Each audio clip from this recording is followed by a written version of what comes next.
Hi there. Are you a yoga teacher, but you find yourself stuck in paralysis in terms of how to grow your business?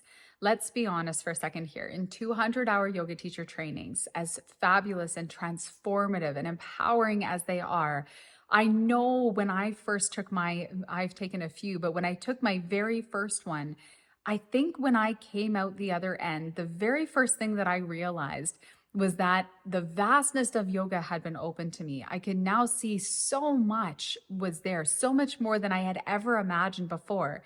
And at the very same time, I feel like I had just flung the door to the yoga universe wide open and was a tiny, tiny little speck standing right at the edge of that doorway. If that resonates with you, then you know what I'm talking about. When you come out of that yoga teacher training, there can be a little bit of that paralysis in terms of, I just don't know. Now that I've learned some things about how to teach yoga classes, now that I know a little bit more information to impart, I feel that I can safely support someone in going through a yoga practice. When it comes to growing my business, I'm feeling a little bit stuck. My name's Krista Daniluz Vieira, and I work with yoga teachers to help them expand their business and start to grow their yoga careers.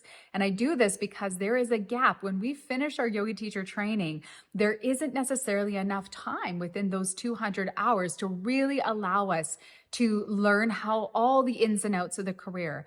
We don't necessarily know, should I be going off to a yoga studio and offering to do karma classes? Should I be really working on trying to grow my email list? Should I be doing some one-on-ones? Where is the best place for me to focus my time and my energy? Well, I really want to demystify this process for you because I totally understand how much fear this can bring up, and the hesitation that it brings up inside, and the paralysis, not knowing what it is to do next. And you don't want to do the wrong thing. You want to make sure that you're actually putting forward energy that's moving you in the direction that you want to go. So that is the very first thing I want you to focus on.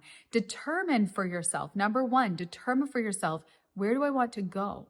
Maybe you already have a full-time career and you just want to teach yoga because you love it and you enjoy it and you want to do it on the side. You still need a studio to go to. You still need students, but that's going to be a very different career path than somebody who's maybe looking for a career change. So determine what is important to you. Where do you see yourself going? Sit down with a piece of paper and a pen and start to write down the things that you want to offer as a yoga teacher. Do you want to offer drop-in classes? Do you want to offer private one-on-one classes? Do you want to offer workshops or trainings? Do you see yourself running retreats? Maybe you see yourself going into schools and working with kids or offering kids yoga, prenatal yoga, commercial yoga, going into businesses and working with them, helping them grow their wellness plans. What do you see yourself doing? As soon as you're able to paint a picture for yourself, you're going to have so much more clarity around where you're going to start and how you're going to take that first step off as an entrepreneur of yoga. Whether you're doing one class a week or 20, you're going to see where it is that you need to start. So number one, write down, determine what it is that you want to do. What is important to you? What do you feel passionate about sharing and doing? And then number two, what are 3 steps that are going to start moving you in that direction? Now that you have a little bit of clarity, now that you can see what it is that you want to do, what are the next logical steps? Do you need to create a website? Do you need to create a resume so that you can reach out to studios? Do you need to go and visit some of the local studios, find out what the vibe is, and start to build some relationships with the people who already work there and the managers or the studio owners, and start to bring yourself in the door so that you can start to offer yourself as a yoga teacher to that community? What are the next 3 steps that you're going to take? So I hope that this was helpful for you and gives you a little bit of clarity. Now that you've got your yoga teaching, your 200 hours, you're ready to get out there and start doing some things. Okay. And if you've already been teaching for a while, you might still find this exercise quite helpful, because this is one of the things that we don't often do when we come out, is create a plan for ourselves. And yet without a plan, it's like taking a bow and arrow and shooting a million arrows out there, hoping that one of them hits a good mark. But if you already know what the mark is when you shoot your arrow, you're going to be aiming a lot closer to the target to begin with.